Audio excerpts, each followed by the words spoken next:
We all love unicorns, those legendary creatures famous for their beauty. You're now thinking of a white horse with a spiraling horn on its forehead, and there's probably a rainbow somewhere nearby. But what are the origins of this image? And more importantly, can it be true? Well, yes and no. Let us start from the beginning. The name. It comes from Latin. Unicorn translates as one horn. Today, there is one land animal that fits the bill, the rhinoceros. The Greek name for a unicorn is monoceros, which again means one horn, so it all fits neatly.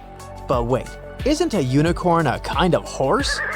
We need to call in science to resolve the issue. Scientists have discovered a skull of an animal that could have been the real unicorn and roamed the earth some 30,000 years ago. The animal resembled a huge, hairy rhinoceros, nothing like the image of a unicorn we have today. It was 2 times heavier than a giraffe, and its diet consisted of grass, a lot of grass. But the skull the scientists found in Central Asia revealed another surprising fact: the animal's age. Previous research pointed to the fact that the species went extinct 350,000 years ago. This meant that our ancestors never shared the same living space with this oversized rhinoceros. But the skull was dated much later. This dates the animal right around the time when humans were already there. This is where the legend begins. Imagine you're a prehistoric human who had just seen a unicorn. What would you do? It's not like you can take out a smartphone and snap a picture of it. No, you would probably paint it on a cave wall. Such drawings have survived to the present day. In France, there's an image of an animal that seems to have a single horn. It's in the Hall of the Bulls. All the other animals there have 2 wavy horns, but the mysterious spotted animal has 2 lines on its head. Do these double lines represent a single horn? Is this the famous unicorn? Perhaps. The name of the drawing is the unicorn panel. But images of unicorns don't only exist in cave drawings. In the Indus Valley, scientists have found various seals featuring a mythical animal with a single horn. Ancient Greek writers believed that unicorns lived in India. Back then, this region of the world was exotic to them. Although ancient Greeks never saw a unicorn, they had a pretty detailed description of the animal. They even recorded that the meat from this creature had a bitter taste. But was it a horse or a rhinoceros? Neither. For Greeks, the unicorn was a kind of a donkey. Go figure. In Chinese mythology, there's a similar creature. Its name translates into English, means male-female. The animal's description resembles a unicorn. A single horn on its forehead, the tail of an ox, and the body of a deer. It feeds on vegetation, just like the ancient rhinoceros from Central Asia. When the first giraffe was presented to the Ming Emperor, they described it as a unicorn. The ruler concluded that the animal definitely wasn't the mythical unicorn, but the legend lived on in that part of the world. The modern Japanese word for giraffe comes from the Chinese word for the unicorn-like creature. Ancient Persians also knew about the existence of unicorns. There's a picture of a unicorn in their capital city, but the fun part is that it has 2 large wings. Seems odd, but the Persians also never saw a unicorn in person. For them, like for the Greeks, it was a being that lived outside the known world. That's the reason why we're so fascinated by unicorns today. We find accounts of such creatures in the writings of Aristotle and even Julius Caesar. These famous people claimed that animals resembling unicorns lived in the forests of Germany. The modern image of a unicorn originated in the Middle Ages and the Renaissance in Europe. People back then had quite the imagination. They showed unicorns in book decorations. According to ancient scribes, this animal was ferocious. Its main enemy was the elephant. The people in medieval times thought highly of an animal they had never seen. It was quick and dangerous, so it needed to be hunted down. But how on earth do you lure a unicorn? With the help of a fair maiden, of course. This sounds strange today, but keep in mind that the Dark Ages were a peculiar period in history. Back then, doctors used leeches as legit medical treatment. the perfect setting for the myth about the unicorn. The story gets wilder. A maiden would go inside a forest. A unicorn would spot her and jump inside her lap. After it fell asleep, hunters would appear. They would then capture the unicorn and take it to the king. But why were Europeans impressed by the unicorn? Because of its horn. They believed that it had magical power. A unicorn's horn could detect poison in food and drinks. When you ground it into a powder, the horn had the power to whiten teeth. These were just some of the magical traits given to a unicorn's horn. The folklore was so strong that Europeans even had a backup for the times they couldn't get their hands on a real horn. That must have happened quite often, and they used real narwhal horns as a replacement. These are whales with a large, tusk-like tooth coming from their mouth. In England, the unicorn was a symbol of something you could never see or catch. In the 16th and 17th centuries, it became associated with imagination. That's when the rainbow came into the picture. The Victorians were the first to connect the symbol of a rainbow to the unicorn. Its first appearance in fantasy literature was in the novel Through the Looking Glass for young readers. That was the sequel to Lewis Carroll's more famous work, Alice in Wonderland. The unicorn now stood for hope and purity. Still, there were no recorded sightings of the animal in real life. At least none that could be confirmed by science. In 1663, a German scientist claimed to have found a unicorn skeleton. The story seemed too good to be true, and it was. Someone made the skeleton from the bones of various animals and tried to pass it off as a unicorn. Today, the fake skeleton is displayed in the local Natural History Museum. The people weren't gonna give up and searched for unicorns everywhere they went. In the 20th century, a British explorer discovered a new species in Africa. It had a small bump in the corner of its head. The public nicknamed the mysterious animal the African unicorn. But this wasn't true. Now we know this is an okapi. It's most closely related to a giraffe, but it looks like a zebra in the back part of its body, and its head resembles a deer. It's an impressive animal, but it's not even close to the elusive unicorn.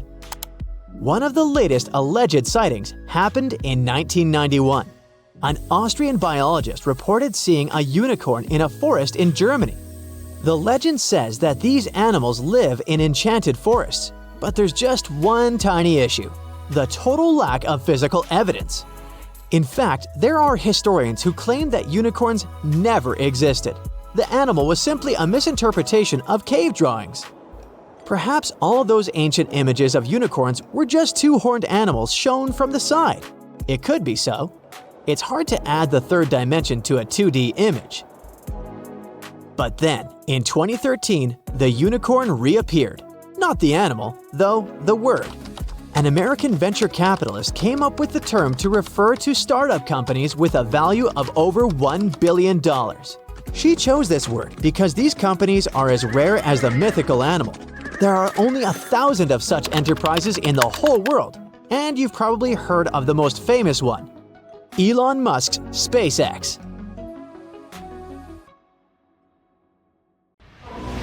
Ooh, from giant spiders to venomous snakes, we all get freaked out by Australian creatures. Yeah, me too. But newly discovered fossils show that things were way more dangerous 120 million years ago, when this land was completely ruled by massive razor-clawed Megaraptors. Yeah, I'm glad I wasn't around then. These dinosaurs were about 26 feet long and walked on two legs, just like the famous T-Rex. They were fast, fierce hunters, with a superpower: their hug. Yep, their massive, muscular forearms had huge curved claws, perfect for grabbing and holding onto prey. Uh-oh. They would wrap their arms around their poor victims, just like a hug, and trap them with no chance of escape. And even though their teeth were quite small, they were still sharp enough to rip through flesh. The first time we heard about Megaraptors was in the late 90s, when a paleontologist discovered their fossils in the region of Patagonia, Argentina. Since then, no one has ever found a complete skeleton, only fragments. But probably the most important one yet was uncovered in Australia at the beginning of this year. Researchers were exploring Victoria's stunning coastline when they stumbled upon Megaraptor fossils. First, they spotted bones from its lower legs and a few vertebrae washed up on the beach. Even though they were working with just a couple of fragments, a deeper analysis confirmed that these belonged to a Megaraptor. And not just any Megaraptor, it was the oldest one ever discovered. This discovery gets even more exciting because it adds weight to the theory that these dinosaurs might have originated in Australia. But we already knew that they roamed the land down under since early 2023, when researchers found the top of a Megaraptor skull in the country. So let's rewind a bit. We first found their remains in Argentina, right? Right. But then, years later, researchers found fossils of the same family of dinosaurs on the other side of the world, in Australia. If the ones in Oceania were older, how did these creatures end up in South America? Of course, they didn't fly there. They didn't cross continents by swimming either, although there is a theory that they could swim. Remember, we're talking about the dinosaur era, which happened millions of years ago. And back then, Australia and Argentina were actually pretty close. Basically, they were one. Both lands were part of the supercontinent known as Gondwana, and they were connected through Antarctica. Wait, but wasn't this path freezing? I mean, yeah, these dinos had to pass through Antarctica to get to their destination, but they weren't freezing their tails off. This all happened during the mid-Cretaceous period, when the weather was super warm. Back then, the poles were covered in plants, not ice. So let's just say they took full advantage of the good weather to make the crossing. Now, about 180 million years ago, Gondwana started to break apart. At some point, Australia drifted away from the supercontinent, cutting it off from other landmasses, including South America. That's why the same dinosaurs showed up in completely different parts of the world. Mystery solved. Now, let's get back to that recent discovery. The researchers didn't just find a few traces of Megaraptors on the beach. In total, they uncovered 250 dinosaur bones at the site, but only 5 of them were really important. They belonged to 3 different species of dinosaurs that, as it turns out, all lived in Victoria at the same time. So yeah, we've already talked about those first 2 bones. They were from the Megaraptor. Next, we have a shin bone from a Onenlagiine. That's my best shot at pronouncing it. It's a dino also known as the southern raptor. This is a type of dromaeosaur with a long snout. And the last 2 shin bones of different sizes came from a Carcharodontosaurus, whose name means shark-toothed lizard. This one is a particularly big deal for 2 reasons. Number 1, it's the first evidence that this species lived in Australia. And number 2, it was small, and that is pretty surprising since we've always thought of this species as being massive. Fossils found in Argentina, for example, show this dinosaur reached a length of about 36 feet. But the one in Australia was much smaller, measuring only around 6 to 10 feet long. And that's still plenty big. Basically, what we're saying is that the way predators were ranked in these 2 parts of the world was completely different. In South America, Carcharodontosaurs grew to massive T-Rex-sized giants, towering over Megaraptors and dominating the landscape.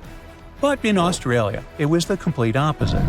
There, huge, powerful Megaraptorids roamed the land alongside smaller Carcharodontosaurs. So the predator dynamic was different. And all of this just shows how unique the ecosystem in Victoria was back then. Although isolated dinosaur bones have been found in Western and South Australia, most of the fossils come from the eastern part of the country, like Queensland. And there, researchers dug up something really, really rare – a well-preserved dinosaur skull. The study shows that this bone belonged to the 4th discovered specimen of Titanosaur. This group includes those massive long-necked dinosaurs. They look like the Brachiosaurus, but some of them were even bigger, reaching 120 feet long. The skull, discovered in 2018, belongs to this guy, whose pronunciation is above my pay grade, and the research points out that it roamed the Earth around 98 million years ago. Thanks to this find, scientists were able to recreate for the very first time what its face might have looked like. Probably after checking out the illustration, they thought, hey, it looks a lot like its cousin. They were talking about another species of titanosaur, this other unpronounceable guy. And guess where they used to live? Yep, in Argentina. So, this research also supports the theory that dinosaurs crossed between South America and Australia during the mid-Cretaceous period. Now, this wasn't the only secret buried in Queensland, though. In 2024, researchers working there discovered the fossilized remains of a new species of pterosaur, about 100 million years old. These creatures were the first vertebrates that could actually fly, existing alongside dinosaurs. They were massive, powerful predators, with wingspans of up to 36 feet. But these remains belong to a new species within the pterosaur group, which they have named Hakuna Matata, or something similar. Compared to their cousins, they were on the smaller side, with a wingspan of about 15 feet. Still, that's bigger than a snowy albatross, the largest flying bird we have today. This species of pterosaurs were terrifying beasts, flying over the ocean to hunt for prey. Once they spotted their victim, they'd snap open their 60-centimeter jaws, filled with sharp spike-like teeth, and, well, I guess there was no escaping that. The last incredible discovery we're talking about today also comes from Queensland. For over 20 years, students walked past a plain-looking rock at Biloela State High School completely unaware that it held 66 dinosaur footprints, and they date back about 200 million years. These prints were made by a group of these Latin-named guys. They were small dinosaurs with 3 toes on each foot, and it seems like they were all over Queensland around that early Jurassic period. The rock they found at the school worked like a snapshot, giving us a better idea of what these dinosaurs were like and how they behaved. After taking a closer look, researchers found that the footprints came from 47 individual dinosaurs. This group was probably walking along or maybe crossing a waterway when their footprints got marked in the white clay. And the study also discovered that they were likely moving at less than 4 miles per hour at the time. So we only discovered those marks in Australia. But fossils of the same species found in other countries showed that they had these long legs, a big chunky body, short arms, and this tiny head with a beak. But honestly, they don't sound as scary when you realize they only ate plants. Whew. Something exciting and kinda unexpected popped out among the rocks of the Ica Valley in Peru. The bones of a really old whale that lived almost 40 million years ago. At first, no one was really impressed because the bones they found were big and weirdly shaped, so people just thought they were looking at giant boulders. I mean, that's cool too, but things got way better when they realized those were the remains of a very large, ancient animal that roamed along the coast of ancient Peru. Plus, it was probably the heaviest creature that ever lived. Sorry, blue whale, I know you worked hard to get to the top. The length of over 100 feet and weight of more than 200 tons brought you the status of the biggest animal on our planet. But it seems you've held the title long enough. Time to hand it over to our next candidate, and that one's really gigantic. This ocean beast was probably shorter than the blue whale, but heavier, with a weight that could be between 93 tons and 370 tons. If it's closer to the higher number, it'll make Pericetus the biggest animal ever known to have lived on Earth. And it seems its weight was the result of having extremely thick, dense bones. You can see such bones today in manatees or some other early whales. Dense bones are a great tool for such marine mammals. This feature makes them heavy and allows them to stay submerged most of the time. But at the same time, if their body was too heavy, they would end up sinking all the time, and they would waste too much energy to move back up to the surface. So, to avoid sinking, marine mammals need to have enough lighter tissues, like muscles and fat, to help them float in the water without using too much energy. Now, scientists didn't have the whole skeleton, which makes it hard to tell how big the animal was. But they used the ratio of the heavy bones to the lighter tissues in other marine mammals to estimate the overall weight of this giant ancient whale. Experts found these fossils about 13 years ago and spent the next decade freeing the whale from the rock. Its anatomy and age showed this whale was a cousin of Basilosaurus, a whale that had a long snout full of sharp teeth, and a sleek body similar to that of an eel. Even if Paracetus wasn't bigger than the blue whale, it was still a giant that ruled the ocean depths. Unlike modern whales, there's a possibility that this ancient fellow was a predator that liked to go after bigger prey. And this also changes how we see the history of whales. Scientists used to think these magnificent creatures became really big about 5 million years ago when they started eating lots of small creatures. But here's the proof that giant whales existed even before that. But it's still unclear how this whale managed to find enough food to sustain its enormous body. Plus, it's still hard to tell what exactly this ancient creature had on its menu. It was pretty large and not such a fast swimmer, so it's possible it searched for food in shallow waters. Then it probably ate crustaceans, clams, or some other small animals hiding in the sand. One theory says it was a scavenger, which basically means it munched on remains of everything that would come its way. It's not so unusual to find marine animals in deserts. Many of these regions used to be covered with water anyway. The Sahara in Africa is a perfect example. About 50 to 100 million years ago, this was not a dry desert, but a shallow saltwater body called the Trans-Saharan Seaway. The land is not wet there anymore, of course, but people who lived in that area knew about it because they used to find old shells across the desert. The sea was about 164 feet deep. That sounds enough for a nice swim. Some would say this area looked like modern Puerto Rico, with lots of sun and shallow water. Mangrove forests were a common thing as well as seafloors covered with mollusks, like snails and clams. The marine sediment that was left behind after the sea had dried up is full of different fossils. And the animal that lived in that ancient underwater world didn't look friendly. Plus, they were much bigger than their relatives from modern times, so a regular-sized human would end up as a snack, not even a whole meal. Normally, when animals live on small islands, they can become much bigger than their relatives from the mainland. This is something we call island gigantism, and it happens because there are more resources or fewer predators on islands. Maybe the same thing happened in the Trans-Saharan Seaway.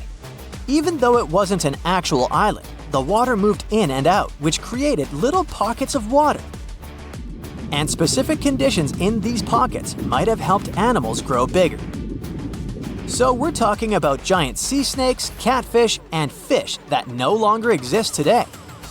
One had incredibly strong jaws, and the animal used them to eat hard things and even crush shells. Their teeth showed they were fierce predators other animals had every reason to be afraid of. They went through some changes when it came to diet, similar to some types of piranhas. And the competition to get to the top of the food chain wasn't a joke. Not when there were also such large predators as sharks, crocodiles, and ancient relatives of elephants. Sahara went through different phases. If you could use a time machine and take a peek at Earth's largest hot desert as it was about 6,000 years ago, you wouldn't have to struggle with sand and heat. You'd have a nice walk through a green and pretty lush place.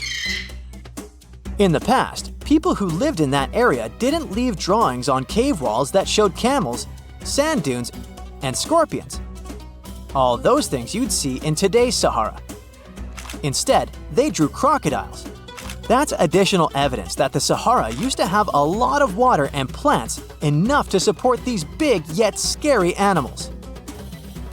Around 3 billion years ago, Earth might have been mostly covered with water. Today, it's about 71% of its surface, but it seems that our planet used to be a giant ocean world with no continents at all, just some scattered islands.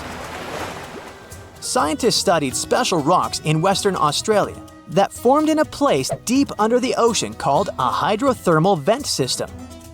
To explain this better, it's important to mention two common oxygen types, O16 and O18. O18 is heavier because it has extra neutrons.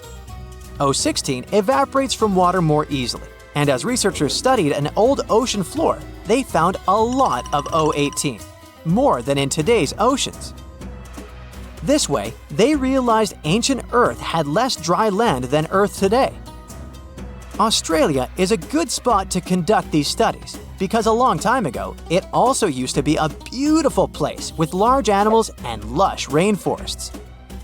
But as time went by, the land became drier and Australia had more deserts formed, such as the Great Victoria Desert. Rainforest remained only on the edges of the continent. What happens with deserts across the globe is called desertification. That's when land that used to be good for growing things turns into a desert or something similar. Our planet changes over time, together with its climate. But desertification also happens because of human activities, like mining, farming, and building cities. And when land turns into a desert, it's a problem because it can't support people and animals anymore. Food doesn't grow there. There's not enough clean water, and animals lose their homes. To help with this problem, there's a plan many countries agreed to. They decided to work with farmers to take care of the land, fix damaged areas, and manage water better. All in all, to make our planet a better place for life. Humanity has been looking to the stars, searching for secrets that outer space is hiding.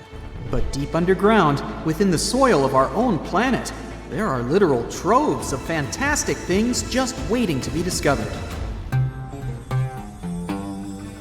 How can you talk about excavations and not mention Egypt? In 2019, archaeologists uncovered a tomb of a high official in South Saqqara who lived about 4,400 years ago. His name was Kui, and the hieroglyphs on the walls of the tomb recited his many titles, one of which was the sole friend of the pharaoh of the time. The discovery could have been pretty usual for Egypt, if not for the tomb's interior. The walls, the ceiling, and even parts of the floor were covered in hieroglyphs, pictures, and intricate patterns. But what surprised the scientists the most was how well preserved the colors of those images were. Despite the cracks and chips on the walls and the ceiling, they were still bright and vivid, almost as if they had been painted recently. In Israel, a whole city was discovered by archaeologists in 2019. It dated back 5,000 years to the early Bronze Age and was home to about 6,000 people. Millions of tools, fragments of pottery items, and stone vessels were found at the site. Scientists say the city was so huge, it could be called the New York of the period. The megalopolis was carefully planned, with dozens of streets, alleyways, and public and residential areas. Archaeologists state that the citizens used to live and trade not only with different regions, but also with various cultures and kingdoms.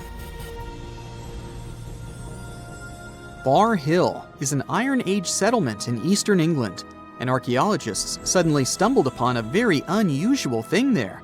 As they were scouting the area, they looked inside one particular ditch and found thousands of frog bones. Later calculations showed more than 8,000 bones belonged to frogs and toads. There were no signs of damage. The bones lay in heaps and piles. Scientists have no idea what could have drawn so many frogs and toads to a single place. It's known that local people of the time ate frogs, so the settlement's inhabitants could have brought them there. Other versions state that the frogs could have come for the large amounts of insects feeding on the crops, or they may have been looking for a body of water and got trapped in the ditch. As for now, the frog mystery remains unsolved. Not so much mysterious as amusing. A nearly 1,800-year-old insult was found carved in stone, not far from Hadrian's Wall in England. An ancient Roman fort just south of the wall had a lot of writing tablets, but this particular one was especially curious because of its contents. The stone mentioned some Secundinus and said a pretty nasty thing about him. In fact, this is the first stone graffiti ever found that indicates Romans did have quarrels amongst themselves. A rancher in Wyoming, not far from the town of Newcastle, was going about his ranching business when he suddenly stumbled upon a weird bone sticking out from the soil. As he carefully dug it out, he realized the bone belonged to a huge creature. It was larger than a bear. But even so, there were no bears in the area. The rancher called scientists to figure out what it was all about.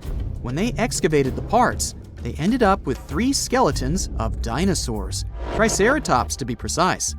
Researchers were astounded by the discovery for 2 reasons. First, the skeletons were surprisingly complete. They were limb bones, skull parts, feet, and parts of tails. Second, Triceratops had been considered loners because all the previously found skeletons were found alone. In this case, there were 3 of them. One seemed to be a youth, while the 2 others were probably its parents. Judging by the tooth marks on the bones of the largest of the 3, a T-Rex attacked the family, and they couldn't escape from the huge predator.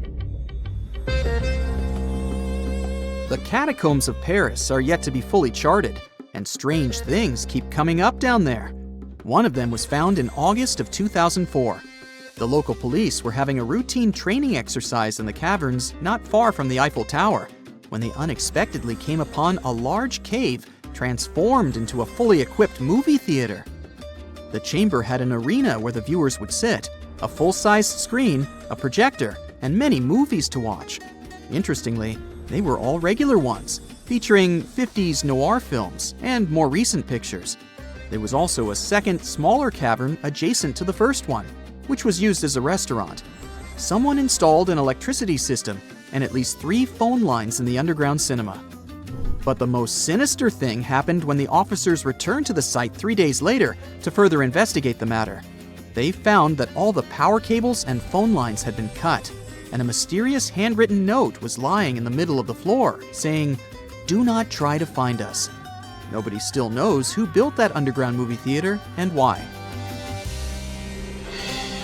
In 1948, the first report came about a puzzling 93-mile-long wall built in Jordan. It's still unknown who made it, when, and why. Its purpose is not defensive. It was too low and narrow to have protected anything from anyone. It lies in ruins today, of course, but when it was still quite new, most of it was about 3 feet tall and 1.5 feet wide. The most popular theory explains that the strange wall might have served as a farmland boundary. Researchers found traces of ancient agricultural lands to the west of the wall. The boundary might have protected those from hungry goats emerging from the east with nomadic tribes. While we're still in Jordan, there's one more mystery here: stone circles that date back 2,000 years. They're pretty big, with a diameter of about 1,300 feet or more. So far, scientists have discovered 11 of these big circles. Yes, that's their official name. Still, they're just a couple of feet high, making them even more puzzling. Originally, researchers believed they were huge corrals for animals, but there are no openings between the stones the circles are made from to let people or cattle in or out. Currently, no one knows who built these ancient structures or why. Archaeologists in Glasgow excavated a 5,000-year-old stone slab in 2016 and then buried it again. The slab is called the Cockno stone and has been known to the locals since the 19th century. The stone is large and flat, measuring 43 by 26 feet, and has swirling decorations that had been found at many other prehistoric sites across the globe. The stone was first fully excavated in 1887, but within the following decades, it was covered in graffiti by unknown people. So, to avoid further damage, a group of archaeologists buried it in the ground again in 1965. And then, in 2016, another group of researchers unearthed the Cockno stone again to record the artwork using modern photography and surveying techniques. You've heard all about Stonehenge, but what about the Superhenge? In 2015, archaeologists couldn't believe their eyes when they discovered a whole number of stone monoliths just a couple of miles away from Stonehenge. They had once stood upright, but about 4,500 years ago, the wind and erosion of the ground must have pushed them over, which is why nobody had discovered them earlier. Their purpose remains unknown, but scientists have a few theories. It could have been a giant Neolithic monument, or it could have formed a C-shaped arena leading down to the Avon River nearby. The springs and a valley completed the picture, so the Superhenge might have served as some sort of a decoration or even as part of a larger structure combined with the Stonehenge not far away. Now, you can't find living dinosaurs nowadays, which is a good thing, mostly, but you can still meet some creatures that might have gone to lunch with them. The frilled shark, for example, is a living fossil that comes from a family of sharks that have been around for about 80 million years. One of the coolest things about it is its long, eel-like body that can grow as long as 6 feet. It has 6 pairs of gills on its throat, which help the frilled shark breathe in the deep, cold ocean where there isn't much oxygen. The shark can move very quickly, like a snake, to catch its prey when it least expects it. Little frilled sharks take an exceptionally long time to grow, up to 3.5 years, which is one of the longest times for any animal with a backbone. The Chinese giant salamander is another living fossil that can tell you what was going on Earth around 170 million years ago. Now, when I say tell, I really mean it, as it can make sounds like hisses, whistles, and barks, and even a noise that sounds like a crying kid. The biggest Chinese salamander found so far weighed 130 pounds, as heavy as 2 Dalmatians, and was almost 6 feet long. Giant salamanders like to be alone. Hey, I want to be alone, and will chase away other salamanders from their space, except when it's time to start a family. During the day, they hide and sleep under rocks. They can make a special substance from their skin that keeps predators away. Now, gharials are reptiles that have been around for about 38 million years. They live in India and Nepal in slow-moving, muddy rivers. Sadly, there are very few gharials left in the wild, less than 100. These creatures can't control their body temperature, so they need to sunbathe to get warm or cool down in the water if they get too hot. Their eyes are close together and face forward, which helps them see in 3 dimensions and judge distances more accurately. Gharials also have a transparent third eyelid that protects their eyes when they're underwater. They have over 100 sharp teeth, but they can't chew their food. Instead, they use their strong jaws to grab prey and then, swallow it whole. The alligator gar is a fish that has a family history of more than 100 million years. It still has some cool features from ancient times, like being able to breathe both air and water. It also has a special spiral-shaped intestine, like a shark. The alligator gar is one of the biggest and heaviest fish in North America. Just like an alligator, it has a long body and snout, plus a row of sharp teeth. But instead of legs, the gar has fins to help it swim underwater. The Tuatara isn't a lizard as you might think, and isn't a dinosaur either. This New Zealand resident is one of the most unique animals in the world. Scientists love studying tuataras because they can help us understand how today's lizards and snakes evolved. One of the coolest things about the tuatara is its third eye, called a parietal eye, on its head. It has its own lens, retina, and a nerve that connects it to the brain.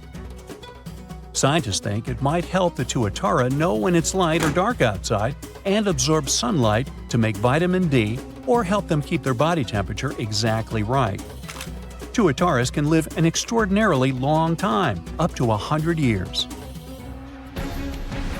Casawaries are the youngsters on our list, as they've been around for only 60 million years. They have some things in common with dinosaurs, like their 3-toed feet and how they breathe. Casawaries love to eat fruit, lots and lots of fruit. This love of fruit helps the rainforest because when cassowaries eat the fruit, their bodies don't harm the seeds inside. As they move around the forest, they spread these seeds, you can guess how, with their own natural fertilizer, helping new plants grow. Cassowaries are big birds, about 6 feet tall and weigh over 100 pounds. They have a special claw on each foot that is 5 inches long, and they can use it to kick real fast. If they feel threatened, they can charge, kick, and even jump on someone. They can also leap up to 5 feet in the air. So, the best thing to do is stay far, far away from where they live. The order Nota is a group of crustaceans that you may know as tadpole shrimp or shield shrimps. These animals have been around for about 360 million years. They have a wide, flat shell that covers their head, and they have a pair of eyes on top. These creatures can be found all over the world in different kinds of water, like freshwater, brackish water, and even salty pools. They can also look different depending on where they live. Notostraccans aren't picky eaters and can snack on pretty much anything, from plants to small animals and other shrimps. Some of them are considered pests in places like California rice paddies because they stir up the mud, which blocks sunlight from reaching the young rice plants. Sturgeons are some of the largest fish species on the planet. They live only in the cool waters of the northern hemisphere and never travel below the equator. Even though they are huge, sturgeons don't have teeth. They eat by sucking food off the bottom of rivers, gulfs, lakes, and oceans. Scientists believe that sturgeons came from a group of fish that first appeared around 419 million years ago, long before dinosaurs even existed. Their ancestors survived a big extinction event that wiped out 90% of all species and went on to become the largest fish in many rivers in North America and Eurasia. Sturgeons can live up to 100 years old or even older. Female sturgeons can lay up to 3 million eggs at a time, but not all of the eggs eventually turn into real fish. Our next hero, the Pacific lamprey, has successfully lived through at least 4 mass extinctions. Its ancient ancestors evolved over 450 million years ago.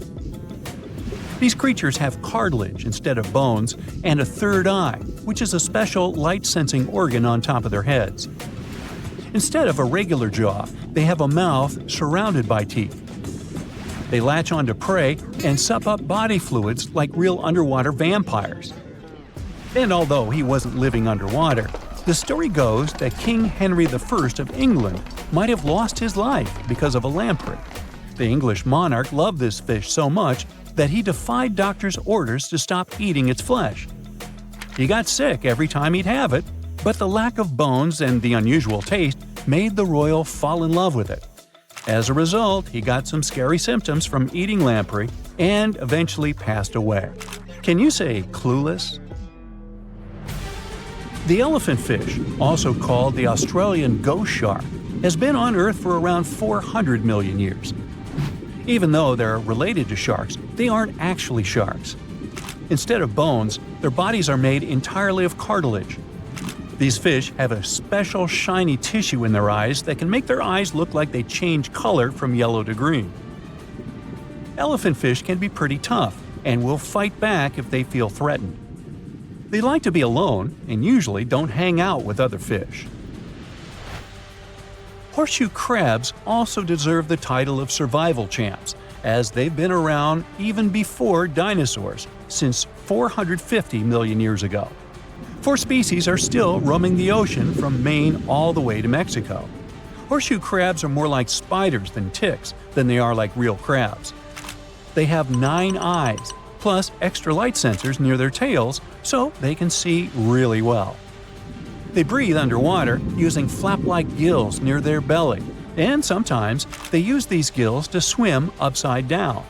Every spring, when the tide is high, these creatures come up to the beach at night to mate and lay their eggs, and you can see hundreds of thousands of them. There's a monster hiding in the remote forests, swamps, and rivers of the Congo Basin in Central Africa. It has a long neck, looks like a dinosaur, and is the size of an elephant, or maybe a hippo at least. That's what people who claim to have seen it say. It should have gone extinct millions of years ago, but this Congo's version of the Loch Ness Monster somehow survived. This creature is the mocklembe, which means one who stops the flow of rivers, and more folks are saying they've seen it lately. European explorers first heard the stories of this creature from the people living near the Congo River in the early 1900s. A German captain even included a description of the monster in his official report from his expedition.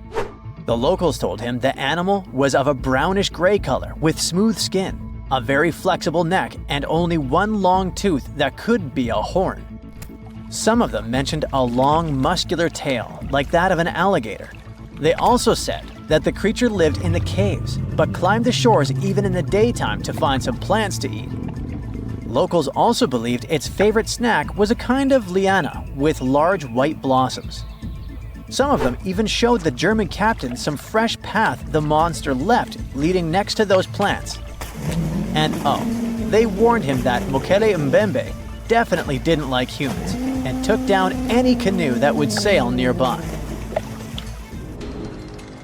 Dinosaurs were a real hit in pop culture in the 1910s, and several newspapers in Europe and North America wrote about the dino-like monster from Africa back then.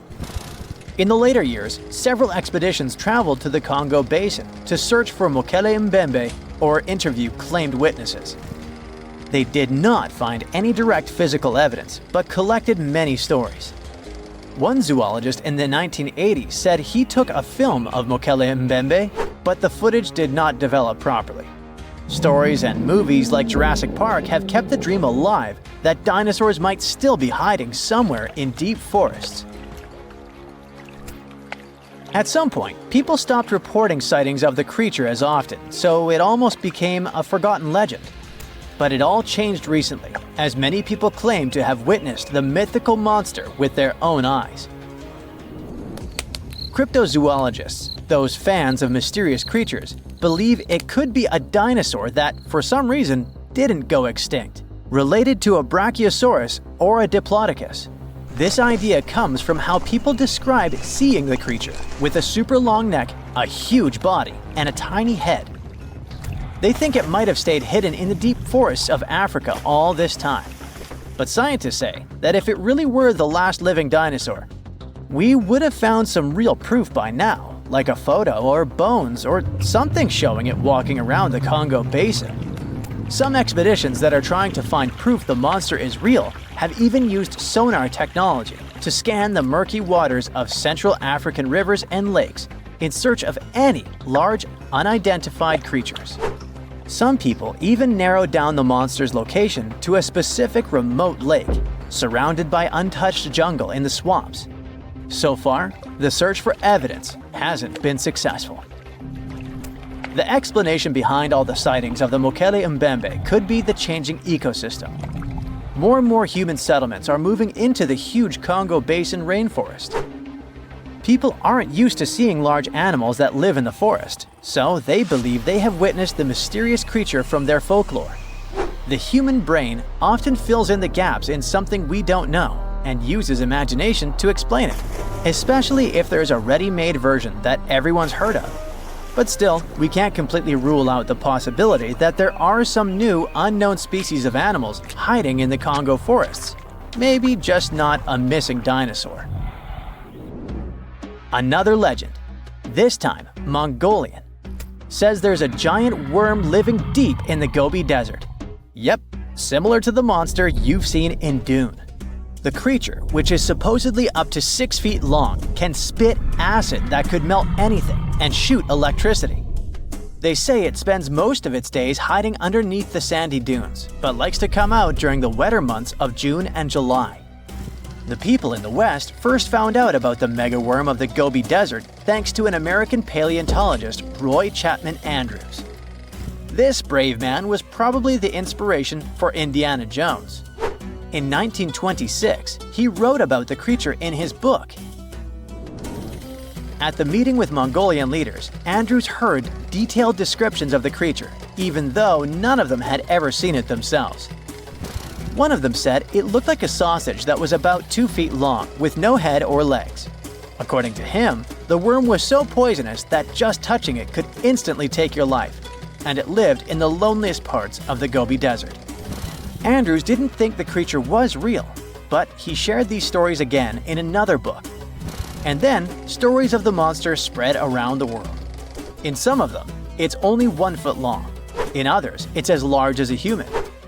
Some say it looks like a snake, and some describe it as a caterpillar. Some people claim it has wings and can fly, and others think it could be a supernatural evil being without a body. The color of the creature also remains a subject of debate. It could be white-gray, brown, or even bright red. The stories of witnesses are probably so different because the creature doesn't even exist. In 1983, one scientist who was visiting the region heard that an old man had managed to finally catch the mysterious worm. He also found out there was a nest nearby and decided to risk it all and see it. But instead of a scary monster, there was a Tartar sandboa inside.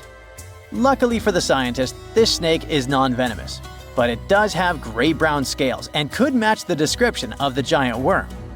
When he showed it to the locals, supposedly all of them said it was the monster they had seen. Big expeditions from America, Britain, and New Zealand came to the Gobi Desert to try and find the creature. Many other adventurers came from all around the world on their own, but found no evidence the monster was real. But many Mongolians are sure the death worm is no fantasy. If you don't believe there's a monster in the Gobi Desert, how about one in Lake Worth in Texas? According to local folklore, there's a part human, part goat creature with scales and long clawed fingers hiding there. It all started back in July 1969, when locals claimed to have spotted this mysterious creature roaming around. The newspapers loved the story and started reporting about new sightings. One article said that the monster jumped out of a tree and landed on some guy's car.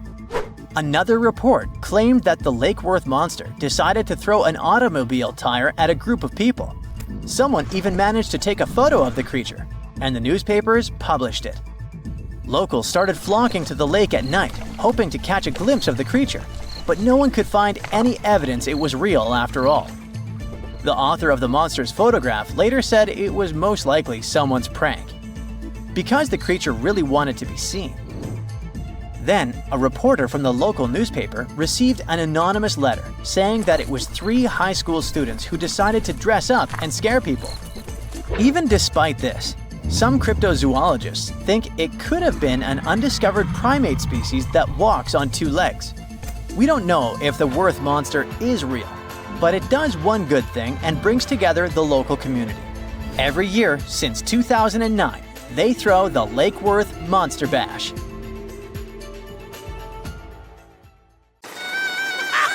Ah, that's funny.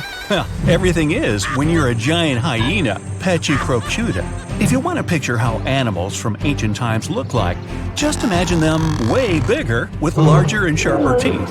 And wait, like that isn't enough? Yup, you had to be one mighty beast to survive in such times when everything around you is like 5XL. This hyena was up to 3 feet tall with a weight of 400 pounds. That's the size of a modern lion and around 3 times bigger than today's hyena. The ancient one also had shorter legs, which is also the reason plenty of prehistoric creatures went extinct. Over time, they ran out of food, but couldn't run fast or long enough to catch prey. Also, they couldn't escape quickly enough if there was some bigger guy nearby. Ancient and modern hyenas have quite similar habits. Diet, meat, and meat. They both prefer to steal food from other usually smaller predators rather than go hunting on their own. And of course, they're both always smiling at everyone around. Cheese!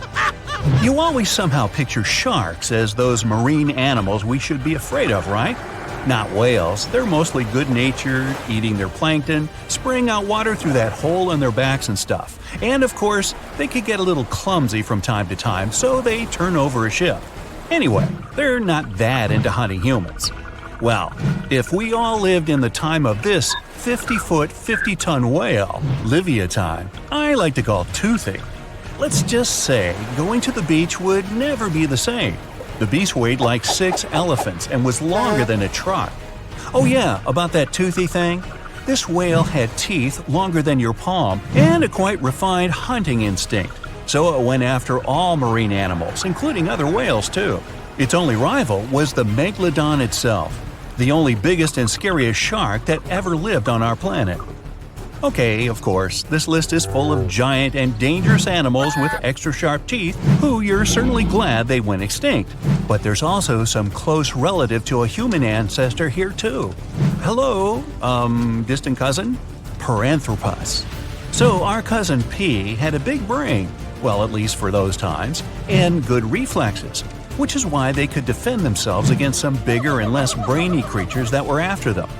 They mostly ate plants, roots, nuts, soft fruits, young leaves, probably insects, and seeds. They were around 5 feet tall and 150 pounds in weight. Not that big compared to other prehistoric mammals, but still big enough to survive those tough times. Way to go, P! The next one is, yes, I'm very happy these things went extinct, prehistoric mammal, Gorgonopsia. They were something between mammals and reptiles with, of course, very, very big 5-inch saber-like teeth, an 18-inch long skull, and the size of a modern bear. At their beginnings, these guys were really small, no bigger than a dog. After a while, evolution did its thing and turned them into the biggest carnivores of their time, which was over 250 million years ago. I wasn't around then. Scientists still don't know if they had clear skin, fur, or scales, but they do know these beasts had rather long legs compared to the rest of their body, which means they could run much faster than many other animals from those times. Andrewsarchus, or Andy, my nickname for it, is everything you would attribute to today's predators, such as tigers, wolves, or hyenas. Only a bit more intimidating version, of course, with extremely sharp teeth. Who would have thought the biggest meat-eating mammal that ever lived is actually a part of the family where pigs, camels, and antelopes came from? It had the size of a modern bison, with a weight of at least half a ton. Andy wasn't that picky with the menu, so it went after most other animals that lived back then, which was around 40 million years ago. It seems ancient times were those where tigers or some other predators were afraid of pigs, unlike today. Yup, step back, Terminator pig, Entelodon, is on its way. Okay, research actually showed they were more like hippos, whales, and its cousin Andy. But this cool nickname has already been given, so we can't go back. Early Terminator pigs were no bigger than today's swines, but they grew to become cow size over time. They also had short snouts, but a couple of million years later, evolution decided that's not scary enough and made their lower and upper jaws much longer. Oh, and they got an even sharper set of canines, a special How to Creep Your Rivals edition. Whew! Finally, an ancient mammal we don't have to be afraid of. Well, at least if we're not in its way, because if this giant accidentally stepped on you, squish. But at least its menu consisted of plants, so we would be safe at some point. Let me introduce you to the gentle giant thunder beast, Brontotherium. It had quite a sturdy nasal horn, weighed 3 tons, and was 16 feet in length, which is bigger than a modern rhino. The size, unfortunately, didn't help it much. Andy was always just breathing down its neck, preying at it and its companions. Such a list definitely can't go without the menacing saber-toothed cat. Around 4 feet long, 100 pounds, agile, completely capable of hunting in coordinated packs. But you know cats, they like to brag about the catch they got on their own. That's our Megatherium.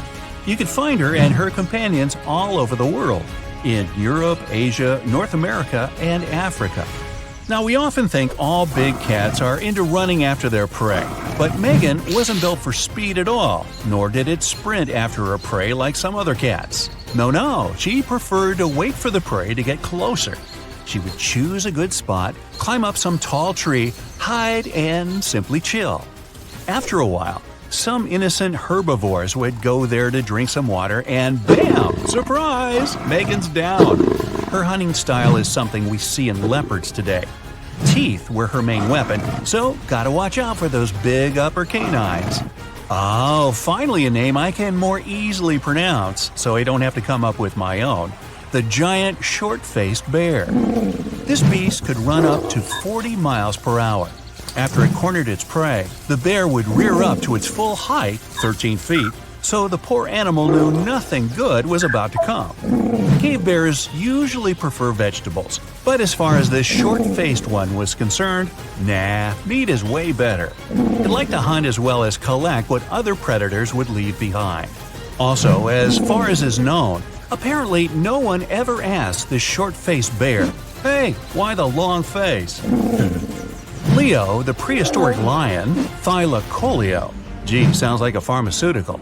Anyway, 5 feet long, 200 pounds, insanely strong jaws, sharp teeth, long retractable claws, muscular body. Hey, it's me!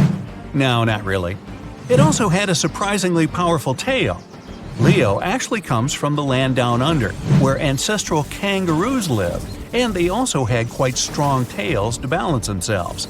Okay, speaking of kangaroos, here's one small surprise: Leo's roots. You would think kangaroos, koala bears, and giant wombats were there just to live a happy life until they became someone's breakfast. But their family somehow raised an animal that looked like a saber-toothed tiger but with bigger teeth. Yes, Leo, way to go, breaking the stereotypes.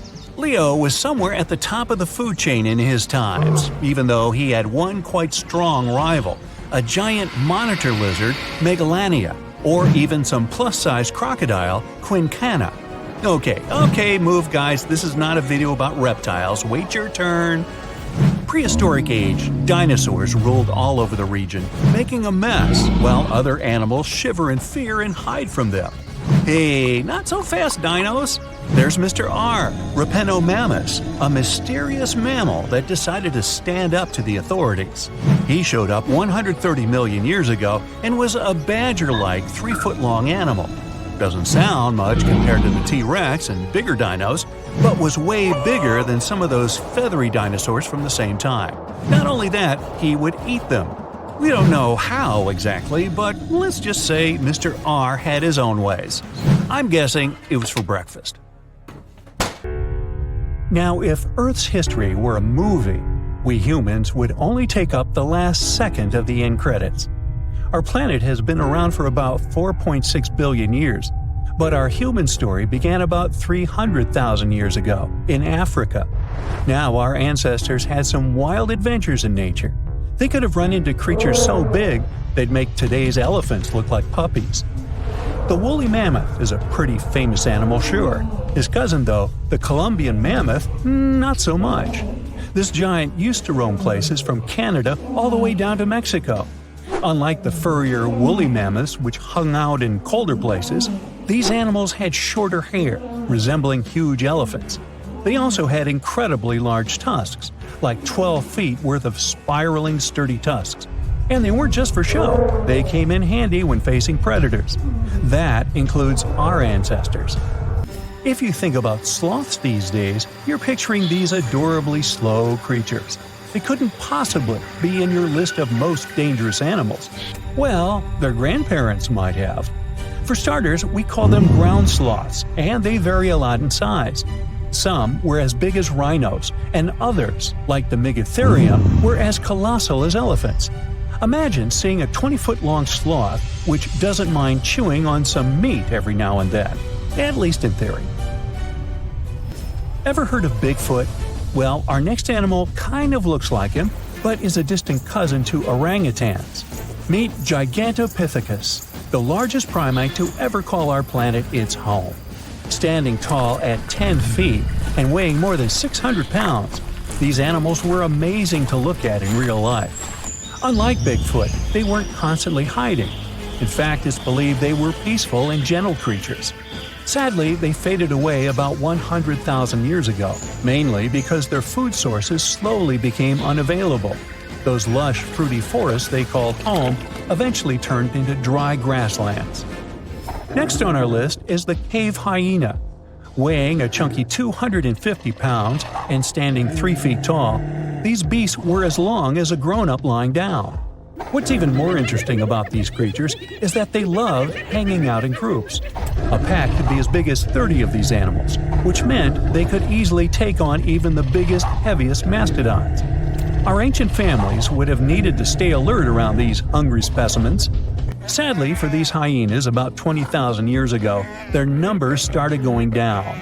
Soon enough, they completely disappeared from the planet. Quick pop quiz. What's called a tiger but isn't really one? It's the saber-toothed tiger. I mean, sure, they belong to the feline family, but they aren't technically tigers. First appearing around 42 million years ago, in July, I think, many of their kind were gone before we even showed up. However, early Americans might have bumped into a couple of specimens from this group. If that really happened, it would have been quite the encounter. Think of the biggest wild lion today or the hefty Siberian tiger. These big cats also had some incredible features hidden in their fur. They were good at sneaking around, hiding, and pouncing on mammoths bigger than themselves. Their bite wasn't that strong, but they could open their jaws wide, like twice as much as a lion. And although their teeth were a bit on the weak side, they had buff forearms to pin down their dinner, giving those big fangs a purpose. Not the kind of kitty you'd want to play with. Dire wolves made their debut about 250,000 years ago. They were like the gray wolves we know today, but a lot stronger. While wolves these days stretch out to about 6 feet and tip the scales at 170 pounds max, dire wolves were about 5 feet and about 150 pounds. Found all over North and South America, they had admirable jaws, biting nearly a third harder than their modern counterparts. Also, their favorite snack was horses. But just like many other majestic beasts of the past, they faded away around 10,000 years ago. Now, names can be deceiving. Take the American lion, for example. It's not really a lion, it's more of a panther's big cousin. The other part of the name is correct, though. They did live in America about 330,000 years ago. This feline was no lap cat either. They were at the top of the wildcat pyramid, weighing a colossal 772 pounds. That's like stacking 4 grown men on a scale. Even the mighty African lion would look a tad bit shy beside these beasts. With the muscle to take down a bison, you wouldn't want to accidentally interrupt their dinner. They parted ways with this planet around 11,000 years ago, right after the last ice age. Now, down in Australia, about 50,000 years ago, I wasn't around then, there lurked a relative of the Komodo dragon, the Megalania. Experts love to have debates on how big it was. Some say it stretched out to 23 feet. Others think it was just about 11 feet long. Either way, they were basically mega-sized Komodo dragons with a dangerous bite. If you think bears are already big and fluffy now, let's introduce the short-faced bear. While this big creature stood on its hind legs, it towered at 14 feet. With long limbs, they could outrun today's bears, hitting speeds up to 40 miles per hour. These ultra bears sadly disappeared around 11,600 years ago. Now imagine a crocodile. Okay, imagine that same crocodile, only supersized, with sporty legs, doing its thing in Australia about 1.6 million years ago. Well, say hello to the quincana. These crocs were extremely large, reaching 23 feet. And no, they weren't lazy river loungers. These creatures really love spending time on land. They evolved to have strong legs for their chases and razor-sharp teeth designed for slicing, not gripping. When did we stop sharing beaches with them? About 40,000 years ago. The name elephant bird might not sound familiar, but try to picture a bird that stood tall, as high as a basketball hoop at 10 feet, and weighed as much as a small car, 1,500 pounds. Their eggs were equally huge, like 150 chicken eggs bundled up into one. Now, as amazing as these birds sound, there's a lot we still don't know about them. They're hard to study, as most extinct animals are. Still, some recent studies have given us some clues. Scientists have been examining ancient molecules from their fossilized eggshells. It's an awesome piece of evidence, since these birdies' shells were thick, preserving precious DNA inside. Plus, there are tons of these eggshell fragments sprinkled all over Madagascar's beaches. Because of these findings, we now know these birds were herbivores and loved eating leaves and seeds. We also know the tiny kiwi bird is its closest living relative. Now, dodos were these amazing birds we also used to share the planet with. They're like distant cousins to ancient pigeons. To give you some perspective, imagine a chunky bird weighing about 50 pounds. Similar to chickens, turkeys, and ostriches, dodos were also the types of birds that couldn't fly. Their wings were small, and they had the muscle strength of, well, a wet noodle. Now, you might have heard the word dodo used as a name for creatures that aren't that bright. Don't get confused, though, by this name. These birds were, in fact, intelligent. Scientists were able to figure that out by studying their fossils. It turns out that they were good at smelling stuff, unlike most birds that are all about the visuals. These creatures aren't around for us to study anymore, but that might change.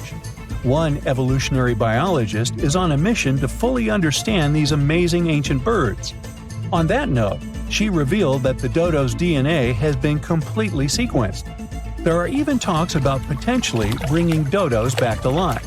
They would make a nice addition to the lovely beaches of Mauritius, the place they used to call home many, many years ago. Australia used to have its own giants. Those were huge animals that could have dwarfed anything living on this continent these days. Scientists found the remains of many of those ancient creatures in the Narracuta Caves in South Australia, 4 hours away from Adelaide.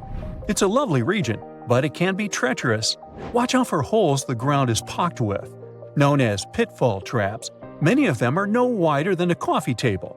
They're deep and plunge into the darkest of caverns. One of such caverns is called Victoria Fossil Cave, and it's a treasury that's been hiding the bones of around 45,000 animals for centuries. Some of the oldest bones belong to creatures far more terrifying than any animal you can encounter today. Those were the ancient Australian megafauna, huge beasts that roamed the continent during the Pleistocene epoch. During those, there were giant snakes, huge flightless birds, wombat-like creatures the size of a rhinoceros, and many others. One of the largest examples of the Australian megafauna scientists have discovered so far is the Diprotodon. That giant herbivorous creature was 10 feet long and 6.5 feet tall, and weighed more than 6,000 pounds, about as much as a small Asian elephant. Even though this terrifying beast didn't eat meat, it could have smashed other animals with its sheer weight. Scientists have found the remains of hundreds of such creatures all over Australia, so it's safe to say that no other animal from that time or in that location was larger than this giant. Despite its creepy appearance, the Diprotodon was a relative to the modern-day wombat, and those are known to sometimes pounce humans. The Diprotodon had toes that pointed inward and were well suited for digging burrows. On the other hand, Diprotodon was a giant, and it was unlikely that it used to do so. It was likely a trait it had inherited from its smaller burrowing ancestors, or it could have used its claws to search for roots. This theory is supported by the fact that the animal's pouch was facing backward. It prevented any dirt from collecting inside while the creature was digging.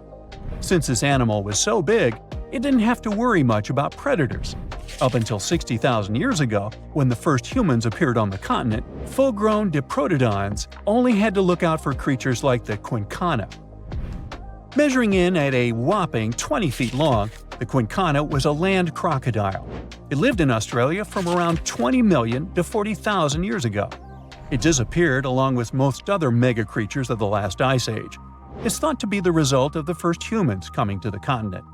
Even though the quincana was extremely fast and dangerous, it was possible that this creature got outcompeted by human hunters who took all available prey. Unlike modern crocodiles that are mainly aquatic, that mighty beast was a land dweller. Scientists figured it out by studying the quincana's legs. They were able to support and carry the body clear off the ground. It means there was no escape for ancient people once the quincana spotted them. Modern crocodiles can only push themselves along on their bellies. Such an adaptation allowed the quincana to chase its prey for long periods of time, exhausting it in the process. Another creepy feature of this ancient monster was its teeth. Aquatic crocs have conical teeth. Those are great for gripping and holding on to prey underwater. But quincana had knife-like teeth, ideal for slicing soft-bodied animals like, mammals. Another Australian monster, Thylacoleo, wasn't all that large, but it didn't make it any less terrifying. It was still among the top predators and the biggest carnivorous animals in Australia. This creature was a true oddity of nature, even by prehistoric standards. First, its teeth resembled not those of a regular predator, but those of a rodent. Its front incisors were enlarged, taking the place of canines. Premolars were also shaped like blades. They were used for cutting flesh and bone. At first, scientists thought that Thylacoleo used those teeth to eat nuts and fruits. But later, a study showed that the use of such teeth was better suited on necks and spines. Uh-oh. The jaws of this ancient creature were immensely powerful. A 220-pound Thylacoleo had a bite force similar to that of a present-day 550-pound lion. It means that the animal could easily bring down prey much larger than itself. Then there was Thylacoleo's tail. It had strong muscles which provided the animal with the ability to use the tail as support when tackling large prey. The Thylacoleo had retractable claws, and this feature is very uncommon among marsupials. It allowed the animal to keep its razor-sharp hooks from getting blunt and could help it get a better grip on its prey. Scientists are quite sure that, like today's leopards, the Thylacoleo could climb trees and jump on other animals from above. It was done so fast and stealthily, they never knew what hit them. The creature's rear feet support this theory. The first toe there was reduced, but the foot had a rough pad like what modern-day possums have. It allowed them to have a better grip while climbing. Right after scientists found the first skull of the Meliolania, this animal was classified as a lizard. That's why its name translates to small groomer. But after they discovered more complete fossils, it turned out that the Meliolania was a giant turtle. But that's not all. It was one of the largest land turtles to ever have existed. The main reason researchers initially believed the creature to be a lizard was the fact that its skull was adorned with a series of spikes. It's something the modern-day horned lizard can boast. But even after discovering the true nature of the Meliolania, scientists still don't know how to properly catalog it. It might have been a creature that folded its neck under its spine, or it could have folded it to the side. Beside those defensive mechanisms on its head, the Meliolania was also equipped with a spiked tail, which was probably used to prevent predators from attacking the animal from behind. Most species of the Meliolania disappeared around 2,000 to 3,000 years ago because of humans who hunted them to extinction in both Australia and on the surrounding islands. It took around 2 centuries for these turtles to go extinct in that region of the globe.